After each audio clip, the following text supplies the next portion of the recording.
So Seasons in the Sea is an amazing program. I really love the idea of paying attention to the seasons and how they affect not only the sea and the land. In Hawaii, of course, the connections between land and sea are patent, right? The whole ahupua'a takes us from the top of the island all the way down, not only to the shore, but out to the edge of the outer reef before it gets to the deep. And so when you're making any kinds of decisions on activities that are occurring within the ahupua'a, attention to the seasons, attention to the lunar phase is vitally important. On this particular day, it's a really auspicious one. We just realized that this is probably the first time in the history of our doing this Seasons in the Sea program that we come here not only on the day when the sun sets into Pu'u Kapolei, which marks the start of the Kauwela, Kauwela being the 6-month hot summer season versus the 6 months of cool, wet winter weather. But this is the first day or / night of the lunar month of Ikiiki, which is known as the first lunar month of the Kauwela. So we are actually here on the very night, on the very start of the month, of the very start of the Kauwela season. We've never done that before. May 2nd might have been when the sun said that it was time to change seasons, but the moon phase was not in sync. This time it's in sync, and who knows how many years it will be before that happens again. All of that kind of comes together on this very day to indicate how important the changing of the seasons are. Because in the Kauwela, we move out of the time of Lono, which is one of the 4 principal Hawaiian gods, into the time of Ku.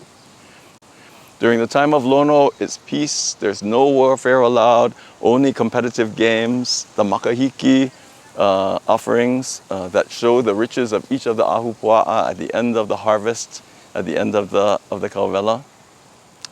And during Ku's time, the heya, which were dedicated to the high chiefs, would be activated. And the time of Ku is a time of rigorous attention to rules and ceremony. Lono's time is a much more relaxed time, and Ku's time is much more rigorous. And the head of government would be the one that was responsible for holding to that rigor. So in our chants, we will be talking about, we will be honoring Lono with one of the chants for Lono, maybe 2 of them, we'll see. And then for Ku, we will be honoring Ku of governance, Ku Nuia Kea. And in so doing, mark the balance between those 2 major Hawaiian gods. We are going to be doing a hula titled Ke Velina Maine. Velina is a greeting, and it honors the god Kane. Kane was one of the 4 major gods, Ku, Kane, Lono, and Kanaloa. Kanaloa is god of the sea, and Lono is the god of agriculture and peacetime. And we're going into the season of Ku. But with that greeting, we kind of acknowledge Kane for that. And it also is a Velina, a greeting. So that's when we do often. The second hula we've chosen to do today, we switch it around all the time, but today we're doing He Motu Taula. And that is from the words uttered at a battle, Kalani'o Pu'u, I think it was, uttered at a battle, and part of it, it's kind of violent. But we've taken that part because it also talks about, and you'll see it in the hula, talks about the sun going up and landing. Well, not landing, but going down. And so that whole thing of seasons, you'll see. It's also in honor of Kanaloa. So we pay homage to Kanaloa. We're right by the ocean. It starts at, you'll hear mentioned Lehua and Kauwela, the furthest islands we can easily get to. Right? The northwestern Hawaiian islands go way far, but that where the sun will set at Lehua is part of what we're talking about in that hula, which we do with a kala'au, with the sticks, the long one and the short one. And yeah, so in honor of Kane and in honor of Kanaloa and all of our oli most of our oli are honoring Lono, which is the god of the season that we're leaving behind, moving to the season of Ku. So with this hula, talking about Kanaloa, talking about the setting, rising and setting of the sun, taken from a battle time is of Ku. The battles were held in the time of Ku and not the time of Lono.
Ino igaina kanaloa, ea kapania kanaloa, kuria ike mauliola, ola na hana ponola na kini ola na kini akua.